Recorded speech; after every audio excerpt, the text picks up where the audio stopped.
Jayson Tatum and Jaylen Brown. They're the duo that brought Boston its 18th banner, and we all celebrate them for their insane individual talent. On the surface, they are the best wing pairing in the league, a two-headed monster that just ran through the NBA. But when you look past the trophy and dig into the data, a different story starts to emerge. While the Celtics celebrate their firepower, the advanced stats suggest their on-court chemistry, or lack thereof, might be the very thing that stops them from winning again and again. Today, we're breaking down the numbers in the film to uncover the truth behind the Tatum and Brown lie that almost every Celtics fan believes. The celebrated narrative. Look, before we get into the numbers that suggest there's a problem, you have to understand why this narrative exists in the first place. It's a story built on a mountain of success. Jayson Tatum and Jaylen Brown are, without a doubt, two of the most talented wings in the world.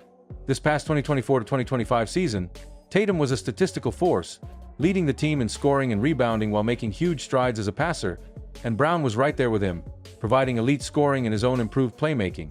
Together, they are the engine of a Celtics offense that is consistently one of the best in the league. And this isn't new. Their partnership has led to 5 Eastern Conference Finals, 2 NBA Finals, and finally, a championship.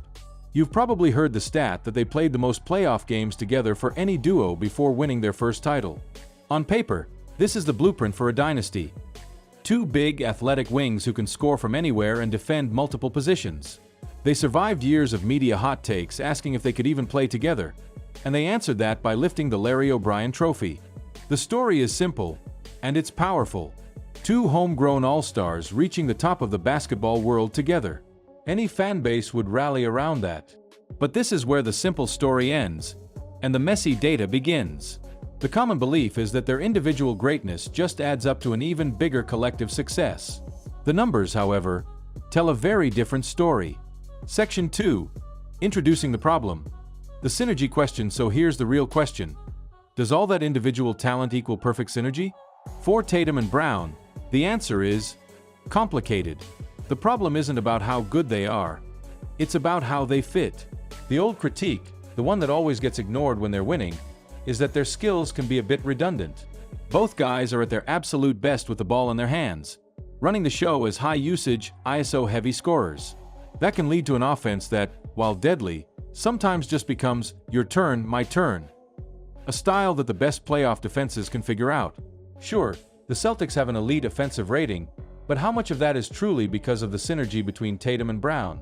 And how much is just due to their raw individual talent being surrounded by one of the smartest, most well-constructed supporting casts we've seen in a long time? This is the core of the lie.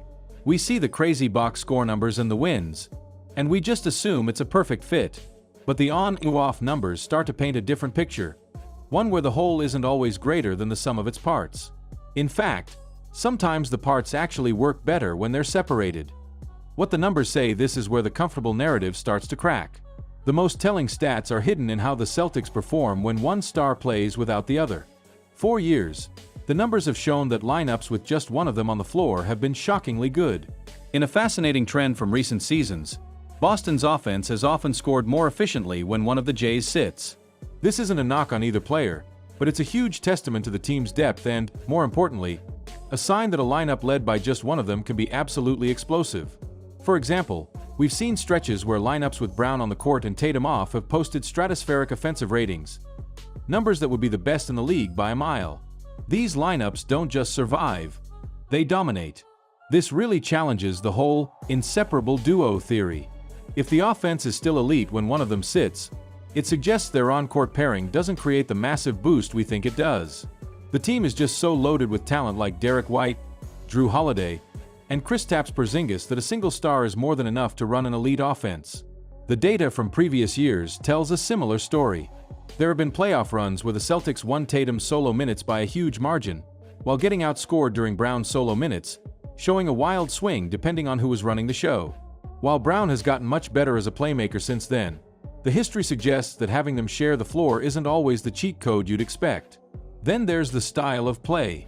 Tatum consistently ranks near the top of the league in isolation frequency, and he's incredible at it, one of the most efficient ISO scorers in the game. But when your offense defaults to one guy going one-on-one, the other 4 players become statues. For a co-star like Brown, who is also an aggressive downhill scorer, This often forces him into being just a spot-up shooter, which takes away so many of the things that make him great. The eye test, the stats tell you what is happening, but the game film shows you how. And when you watch the Celtics in a tight game, you can feel the friction. You know the possession. It's late in the fourth quarter. The ball is in Tatum's hands up top, and the shot clock is bleeding. The other four Celtics, including Jaylen Brown, are just standing around the three-point line. There's no movement, no cuts, no screens. Tatum sizes up his man, hits him with a few dribbles, and pulls up for a tough, contested step back. He might make it. He's just that good. But the process was ugly. Brown, one of the best athletes on the planet, was basically a glorified spectator. Okay, next trip down the floor. To get Brown involved, the ball swings to him on the wing. What happens? He goes right into his own ISO, driving headfirst into a crowded paint and throwing up a tough layup over 2 or 3 defenders. This isn't a flowing, connected offense. It's just a series of individual moves. It's that your turn, my turn basketball that has been the knock on them for years. This isn't to say they don't have great moments together, because they do. But under pressure, the offense's default setting too often becomes one-on-one hero ball. And that's the real issue. The system doesn't consistently make them both better at the same time. Instead, their similar skill sets create a situation where one guy's dominance often means the other guy has to take a back seat. Section 5. The counter-argument and nuance. So, if this duo is so flawed, how in the world did they win a championship? The answer is pretty simple. Their talent, and the talent around them, is just completely overwhelming. The Celtics became a juggernaut not just because of Tatum and Brown, but because their front office built one of the deepest, most versatile rosters in the league. When you have defenders and connectors like Holiday and White, and a game-changing big like Porzingis, you have enough firepower and defense to cover up the cracks. Their defense is almost always elite. Tatum and Brown are both positive defenders who can switch everything. And their raw talent is often enough to just brute force wins, even when the offense looks clunky. They can win games by just making tougher shots than the other team.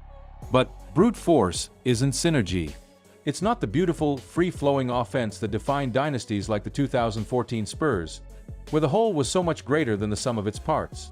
The Celtics sometimes feel like a team whose parts are just so massive that it doesn't matter if they don't fit perfectly.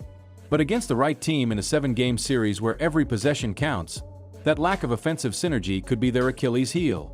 Section 6. The path forward. Let's be clear. Pointing out this lie isn't a call to trade Jaylen Brown or blow up a team that just won a title. That's ridiculous. It's about recognizing that there might be another level they can reach, and figuring out how to get there. The solution isn't to break them up, but to blend them better. This means rethinking the offensive philosophy. It could mean staggering their minutes even more deliberately, so one of them is always on the floor to lead a unit, playing to their strengths without getting in each other's way. It could mean defining their roles even more clearly. Maybe Tatum leans fully into being the primary playmaker, a role he's grown into, using his gravity to create easy buckets for Brown as a cutter and finisher, instead of both of them hunting for the same shots. The goal is to evolve from your turn, my turn, to our turn, where one player's move directly sets up the other. That is the final step in their journey, from a duo of dominant individuals to a truly unstoppable, synergistic force. CTA, if this is the kind of basketball talk you enjoy, the kind that goes beyond the box score, make sure you subscribe and hit that notification bell so you don't miss what we break down next. Conclusion: the idea that Jayson Tatum and Jaylen Brown are a perfect, seamless duo is a nice story, but it's a fiction built on a foundation of overwhelming individual talent. They are champions. They are winners. But their success has often come in spite of a clunky offensive fit, not because of it. The data shows the team is just as deadly, sometimes even more so, when only one of them is on the floor, surrounded by that elite supporting cast. The film shows an offense that can get sticky, relying on tough, one-on-one buckets to survive. They've climbed the mountain. The real question is, can they stay there? To build a real dynasty, the Celtics might need to finally confront the lie they've been telling themselves. They have to evolve from a team led by 2 brilliant players into a team led by a truly connected, unstoppable partnership. So, I'll leave you with this. Is their current model a sustainable championship formula, or is it a hidden ceiling on Boston's true potential? Let me know what you think in the comments below.